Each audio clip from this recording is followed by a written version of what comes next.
for example, ever having done anything remotely similar to that.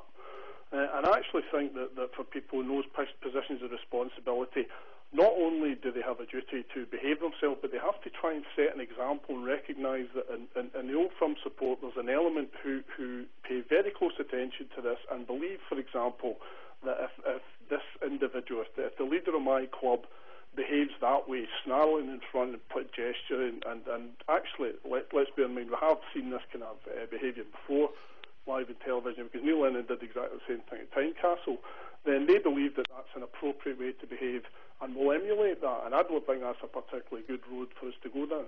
Is it appropriate for you as Rangers fans to really be getting so heavily involved in the ongoing situation at Celtic Park? Well, since it directly affects our club, Richard, I believe that it is entirely appropriate that we get involved. You'll bear in mind that a lot of the media coverage immediately following the Wednesday game, including the statement made by Stuart Regan, which I thought was rather ill-judged, hasty, and has effectively prejudiced the position, both of Majid Bagheera and El Hadj Diouf, in terms of any possibility of them having a objective, reasonable assessment of their part in events on Wednesday.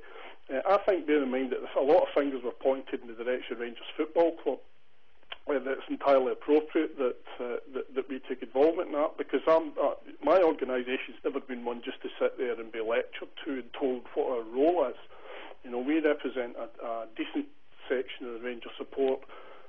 We work in very close alliance with the Rangers Supporters Assembly, Rangers Supporters Association. Well, actually, we believe that it's appropriate we stand up for the interests of our people. I was interested in that because clearly there are various bodies representing Rangers fans. So have you been in contact with those other bodies, and is this a unified statement, if you like, that's come out, albeit it's come out in the name of the Trust? The statement's come out in the name of the Trust. The General Secretary of the Rangers Supporters Association is on the board of the Trust as well, and I spoke to the Assembly President Andy Kerr not 30 minutes ago, so you could take it as read that all three organisations are behind this. Right, and I mean, has there been dialogue at all with the members to gauge the general feeling, or is this essentially just that the committee has sat down, if you like, and decided to draft this statement? Well, we drafted the statement, Richard, in response to the views of our members, as you would expect a democratic organisation to do. This isn't one or two anarchs deciding that this is a good way to pursue a personal grudge against Neil Lennon. This is us articulating a fairly sensible way forward. And rather than actually calling for, a summary execution, all we're asking for here is a fact-finding investigation into the circumstances and trying to give this a little bit of context.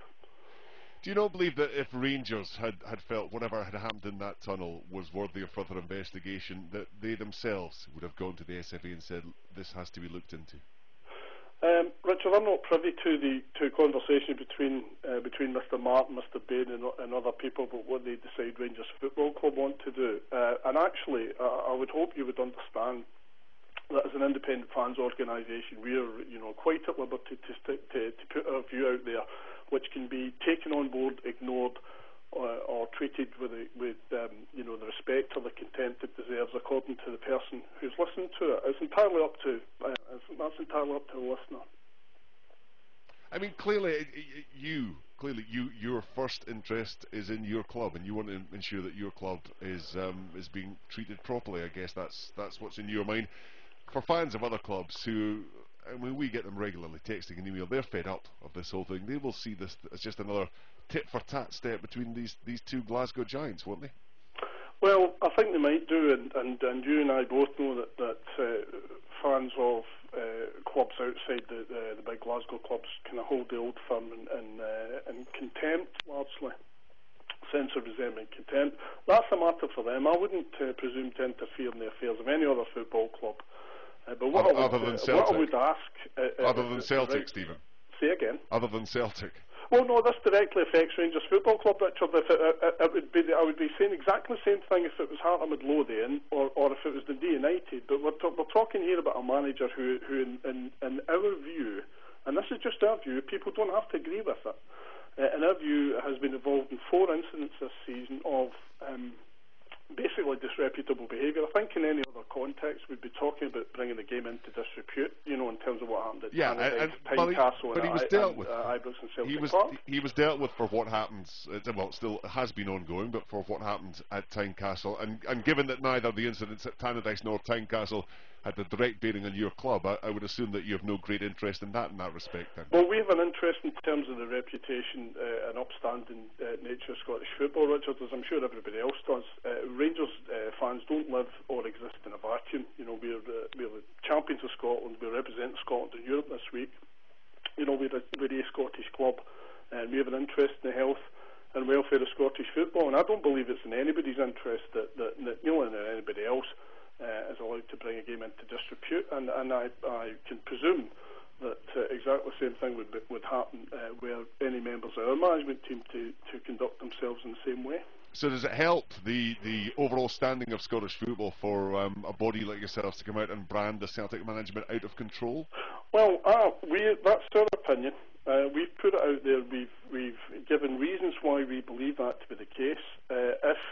I don't actually think the best way to approach your question is to turn it around and to say it's surely not in anybody's interests for this kind of behaviour to be continued without anybody commenting on it. And if we're the only people who express a view on it, then so be it. That's our right. We actually believe that what we're saying has some merit. And really all we're asking for is for a factual investigation to look at the circumstances of what happened at Ibrox on the 6th of February and to substantiate or otherwise our view on this. Given what you said, Stephen, about your hope that Scottish football will be portrayed in a better light, you presumably would want this whole situation regarding the Old Firm calmed down. Irrespective of the wrongs and rights, you would like to see a situation where we're not having things erupting all over the place. Yes, Richard, I don't think there's any doubt about that. I don't think it's in anybody's interest. The Rangers Celtic is a fixture which is inflammatory enough without any additional petrol being poured on that fire. And I think Walter Smith made a very useful and interesting point when he said, with the clubs meeting 7 times this season, the opportunity for unresolved feuds between players and niggles to develop into something more significant is there, and I think we've seen that. I'm not going to name any names, but there are obviously players who are carrying out that kind of vendetta, and I don't think that's particularly healthy either. I think what we want to see is a decent year of football, and personally as a Rangers fan I want to see my team play a hell of a lot better than they have done in the last 2 fixtures as well, but that's another issue. Do you not accept, Stephen, that by coming out with this statement, this will add fuel to the fire, if you like? It will, for some of those Celtic fans who feel strongly as they do, who have become involved in whatever they've become involved in. This is just going to make things even worse, isn't it? Richard, I don't believe any self-respecting Celtic fan will look at the conduct of their manager this season with anything other than despair or bafflement, quite frankly. But wouldn't you accept that they might feel that, but they're not going to be too happy about the side from the other side of the city, or the fans from the other side of the city making those comments? It's almost like it's okay to say it about your own, but not about the other team's manager. Richard, I'd like to tell you that what Celtic fans think keeps me awake at night, but that would be one of the biggest lies I could ever tell you.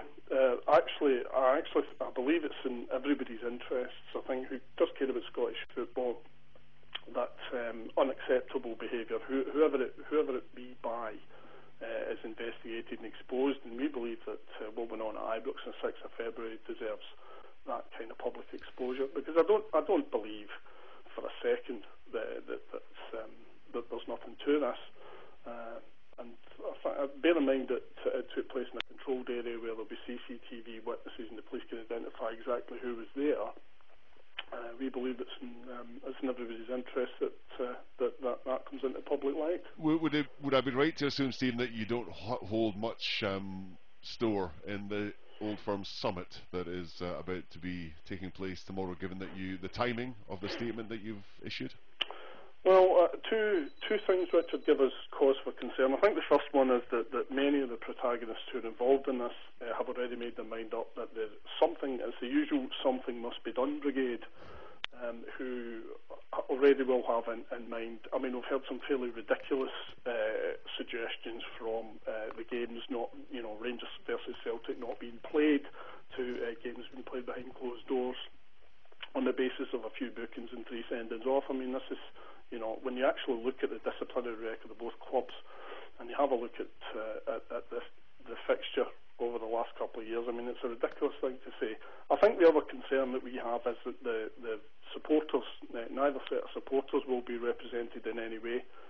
Neither my organisation or Rangers Supporters Assembly or Association will be involved in this tomorrow. So it's the usual kind of high-handed governance model that where solutions will be handed down and largely ignored by the people who are the lifeblood of the game. Did you request to be involved, Stephen? I have to say, I must admit, and given all the names and all the various people, that hadn't crossed my mind, but it does seem to make sense, doesn't it, to have representatives of both supporters groups involved. Did you attempt to get part of that? We didn't, Richard, I have to say. If you'll remember that when it was announced, the summit was announced and we had the names of the people announced, but it was almost simultaneous, so this was all done and dusted before there was any thought given to involving supporters. So you can make your own mind up as to why that is. I would suggest to you that that's fairly typical of the people who run this game. And the kind of senior echelons of the police force who believe that it's appropriate to exclude fans and just to hand down, orders and kind of high-handed instructions, which really, don't carry much weight with the support.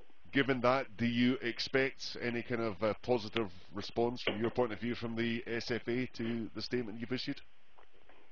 Well, I can't actually see any reason why the SFA would either choose to ignore it. For example, we have quoted from a letter where the Chief Superintendent has said to a member of our organisation that the conduct of the Celtic manager at Ibrox on the 6th of February was worthy of inclusion in the referee's match report.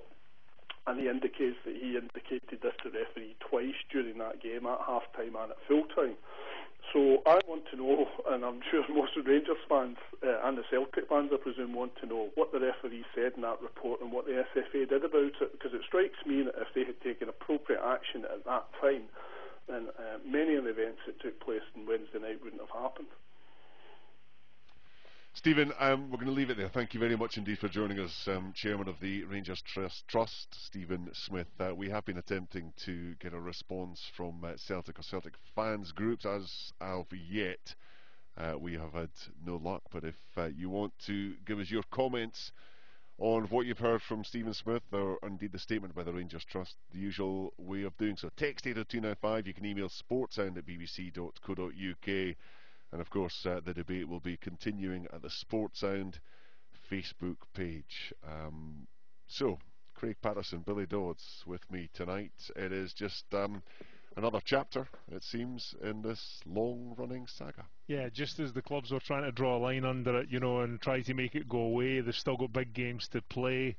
This will fan the flames again, because Celtic will have to reply, or the fans will have to reply, and they'll put their bit forward.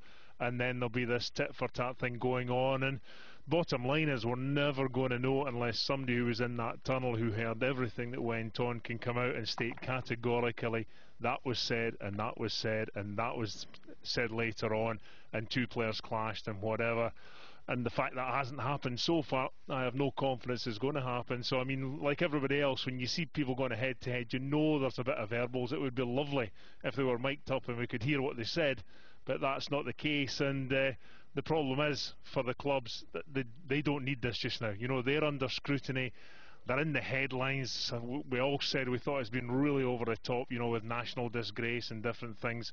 There was unsavoury incidents during the game. There was one bad tackle, and there was a bit of stupidity between Ali McCoist and Neil Lennon going head to head at the end of the game. But overall, as a game, it wasn't a rough house. There was no Barneys there. There was no blows thrown, and I think they would have just let it go. But when things come out, listen, it's a game like no other, and the supporters go there and they scrutinise everything, and if they feel that a point has to be made, they're going to demand that it does come out into the open. But as I say, I'm not sure there's anybody there who's going to stick their head above the parapet and say, I was there, this is exactly what happened, and without that, I just don't see where this is going to go. I mean, the central point is probably a fair one, isn't it? That things do carry on from game to game. Billy, you'll know this, whether they happen on the pitch, whether they happen up the tunnel, whether things are said. I mean, the central to the allegations, or the statement from the Rangers Trust, is the allegation that there was some kind of